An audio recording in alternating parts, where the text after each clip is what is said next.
Hi everyone, Red here, and I just got finished playing a ton of games on the new killer, the Blight, and I have to say he is quite fun. In my first few games though, were feeling quite rough and they had me feeling like he was actually a weaker version of Legion, but after putting a few games on him and understanding his power, this guy is a semi-truck full of power. He is going to be insane in my opinion. He has some clunkiness, but that's going to be expected in beta, so go ahead and ignore that part for now, but even with that, his ability to keep up with survivors and end chases quickly is insane. But you know what, we'll dive more into that once we get into the game. Be ready for a ton of Blight videos because I love this killer. First, let's go ahead and dive into his power. Blighted Corruption. Special ability is Rush. Pressing the power button will allow Blight to dash forward and consume a rush charge, with the base charges being 5. Rush into a wall or an obstacle to slam onto it. Slam is what will allow your second ability, Lethal Rush, to become activated. And Lethal Rush is when you slam into something, you are able to dash off of it, and on that dash you are actually able to attack. So just kind of think of Blight as the killer pinball machine. You're going to be dashing off of things left and right, and that's where a lot of the skill play is going to come into it. He's going to have a high skill ceiling, so the more time you put on this killer, the better he's going to feel. Now for his perks, we're going to have Dragon's Grip. After kicking a generator for the next 30 seconds, the first survivor that interacts with it will scream, revealing their location for a short time and becoming exposed for 60 seconds. I don't think it's an insanely strong perk on this killer, but I can't wait to try it out on some stealth killers. Now moving on to Hex Blood Favor. When a survivor is hit, pallets within 16 meters of your location are held in place for 15 seconds and cannot be used. I play around with this perk and it's not horrible, but it feels pretty niche. I kind of want to try it with Huntress though, as it's when they're hit and not necessarily a basic attack, which means it should work according to the text. And last, but probably the strongest perk he has, is Hex Undying. While this Hex is active, survivors within 2 meters of any totem are revealed to you for 6 seconds. But the strong part of this perk is the secondary effect. When any other Hex totem is cleansed, the Hex will then transfer to another available dual totem and stay active. But it will lose of course any of its stacks in the process, which is going to hurt Hex totems like Devour Hope and Huntress Lullaby, but I understand that fully because they seem a little too strong if they kept the stacks with them. But if you enjoy Hex on ground, I'm here to let you know that now you can get multiple triggers of it when it's combined with this perk. It is insane, and allows also for Hex Ruin to bounce around and stay in the game for a longer period of time. Now I'm not going to go crazy in depth with his add-ons, just note that I think his dash speed and cooldown speed are definitely going to feel the best overall. Now with all that out of the way, let's go ahead and jump into today's game.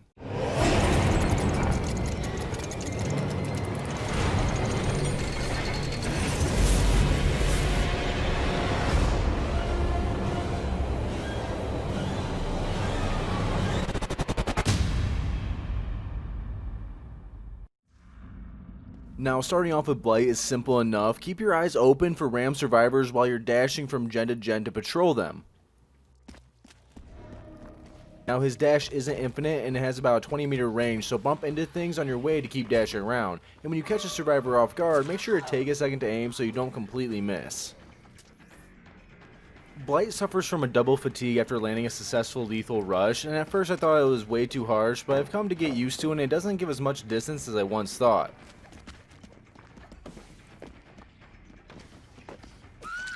PTB has some nice buggy spots, but can we talk about these map visual changes? My god, are they so much better than they used to be, and they're much more visually stunning.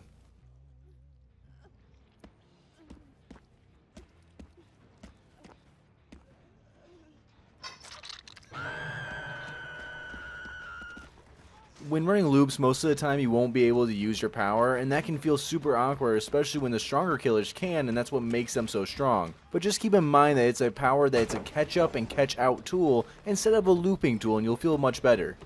There are a ton of obstacles on every map, including the larger maps such as the cornfields, but don't forget that those also have hooks that you can bounce into and use them as your rebound to hit another survivor. And don't forget, you're gonna have to bump into something for lethal dash to be available. Now this is where Blight can be stupid strong. Watch how fast I catch Cheryl here, and this is what the killer is meant to do. You're not going to be super strong at looping with your power, but man are you going to catch up to them right away.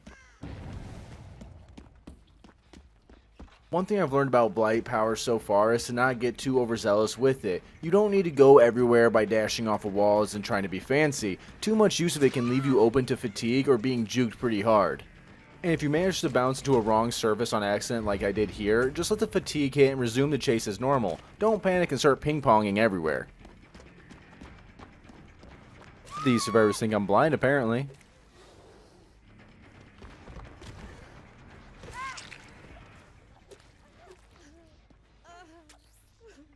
Blight is a perfect killer for slugging. With high mobility makes him a huge threat, and notice I still have 5 gens up. I'm slowing the game down with slugs here and generating an immense amount of pressure, and this without any slowdown perks. If you're having a hard time overshooting your dashes and getting stuck into the pinball problem, remember that you can cancel your dash with a swing, and that a missed swing is a much shorter cooldown than a fatigue effect. This killer was made to assert dominance, and maybe that's why I like him so much. Look at that oh shit face.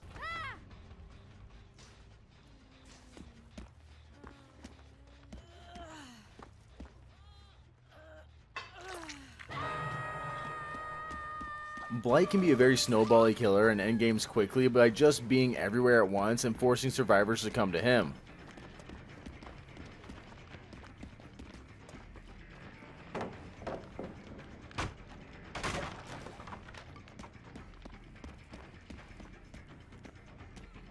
You never want to play altruistic while this killer is nearby like this. He is great at punishing ignorant plays.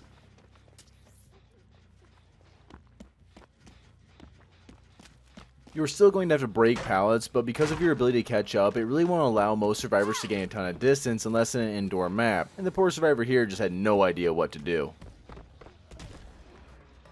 Again, assert your dominance to stop your rush attack and to avoid fatigue to put yourself into advantageous positions like this.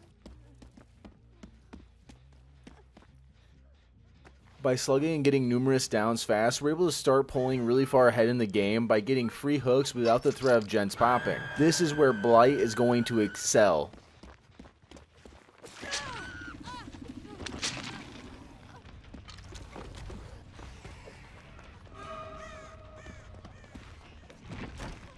At times his range is going to feel pretty short on his attacks, but I feel it's mostly due to his stature. And I'll take a free hit whenever I can get it.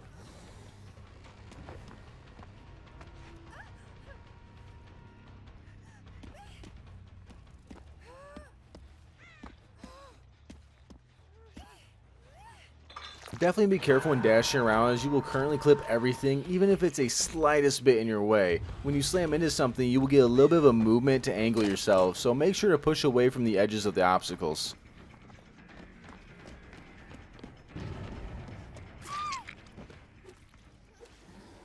Keeping pressure by correctly pinballing around to try and get another slug. You can really go out of your way, since you will be able to dash back pretty quickly if needed.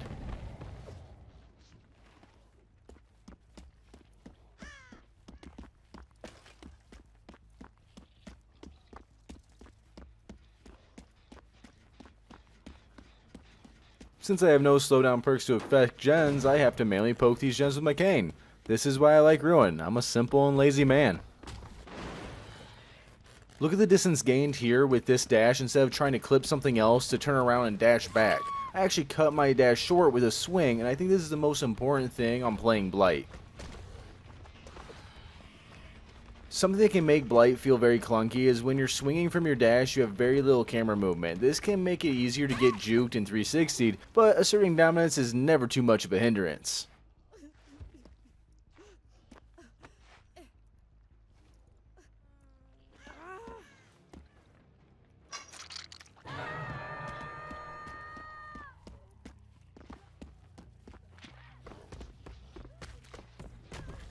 I mean, the timing on that Soul Guard was just perfect. Speaking of Soul Guard, I would expect to see it much more when this killer comes out because of his Undying Hex perk being added to the game, and I do feel like it's going to be super strong.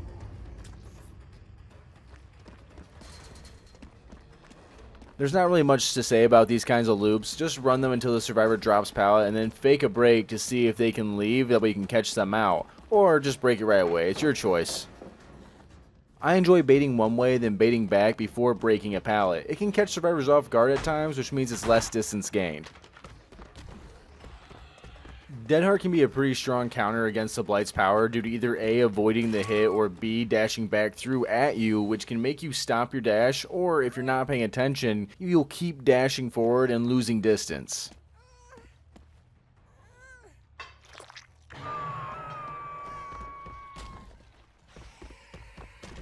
Just the ability to quickly traverse the map like this is something that's going to keep this killer pretty high on my tier list. Most killers' weaknesses end up being map control, but Blight has this in spades.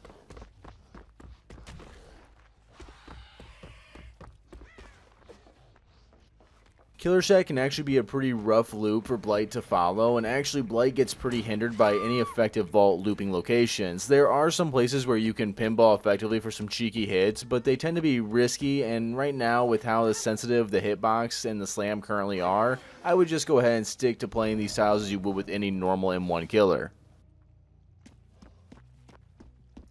Getting to S normally buys a survivor enough time to get quite some distance, but since she went straight to this loop, I might as well get a pallet out of it.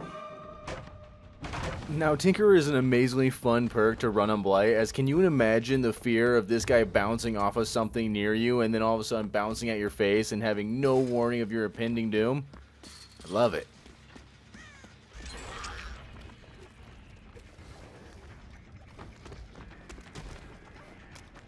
This is why we take our time with the dashes. It's very easy to get sidetracked and just start spamming the dash button and going everywhere. The slam duration feels pretty good, at least for base for me. But if your decision making skills aren't where you would like them to be and you find yourself just kind of going everywhere, make sure to slow down a bit and then go ahead and grab the add-ons for slam duration, which will allow you a little bit more planning.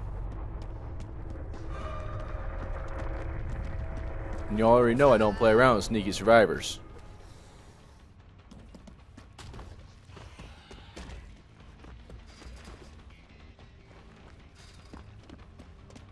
Because of Blight's ability to be in chase so often, it's very easy to start making dead zones in a map. A dead zone is an area without any safe loops available or remaining. That's why it's not a safe loop. It's in fact a very killer-sided loop, and if you ever wonder why I don't break all pallets right away, it's because some pallets like that are normally in my favor. Clearly, she wants to be chased, which of course I always agree to when I'm 4 gens up. The new map changes make the main building here very interesting, as both sides of the school are blocked off by breakable walls with only the front and back having an opening. It's still a pretty solid loop overall, but a lot less strong as it hinders the use of the loops on the side of the building. And a ton of the new maps now have this feature everywhere, and I think it's a really good change.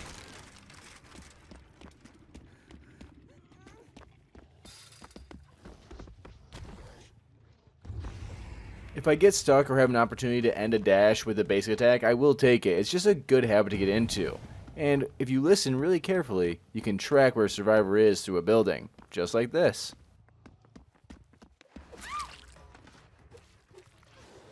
I wonder if that made the player jump like I hope it did. Batum overall feels a lot better of a map than it used to. It's super nice to see these maps getting a huge visual change and a good quality of life change with the breakable walls and the new textures.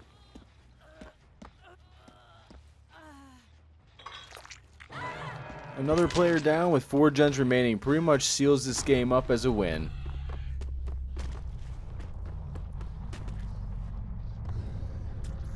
This is where I wish I had the perk Whispers on Blight. And speaking of perks and builds, since I didn't have enough time to go over it in the beginning, I'm running Make Your Choice, Tinkerer, Hex Blood Favor, and Modern Abuse. These are just what I currently have and was able to get, and the only 2 I could really recommend would be Modern Abuse for the lower terror radius when not in chase, and Tinkerer to really sneak up on survivors. Maybe even go ahead and go with a stealth build with Trail of Torment since Blight can traverse so well.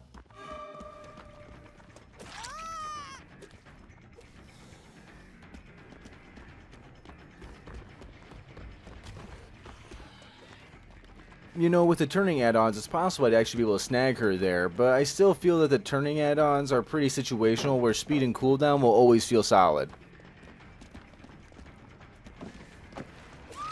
I love loops like that, they're always pretty mind-gameable.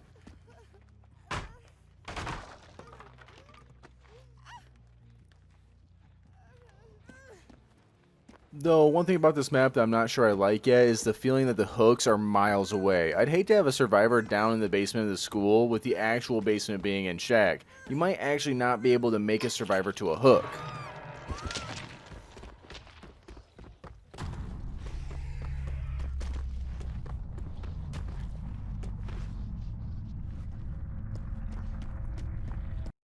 I know the speed ups are your guys' favorite part of the video, but the last survivor stays pretty hidden overall, and in the end manages to get out, which is no big deal as everyone already knows I don't really play to guarantee the 4K. And if you want to guarantee the 4K, just make sure to leave the last survivor slugged as you look for the last survivor who's still up. But that's going to be the end of the video, and I hope it was helpful information for the new killer and was entertaining to watch. I'm having a ton of fun with Blight and plan to release quite a few more videos over the course of the next few days on him. And if you have any builds or anything that you would like to see me do or try out with him, just let me know in the comment section below. Make sure to join some games with me and the rest of the gearheads by joining Discord and following me on Twitter. If you enjoy the video, make sure to leave a like and a subscribe to keep up with all future content. I hope you pinball your way into victory in your future games, and until next time, I'm Red, and I'm signing off.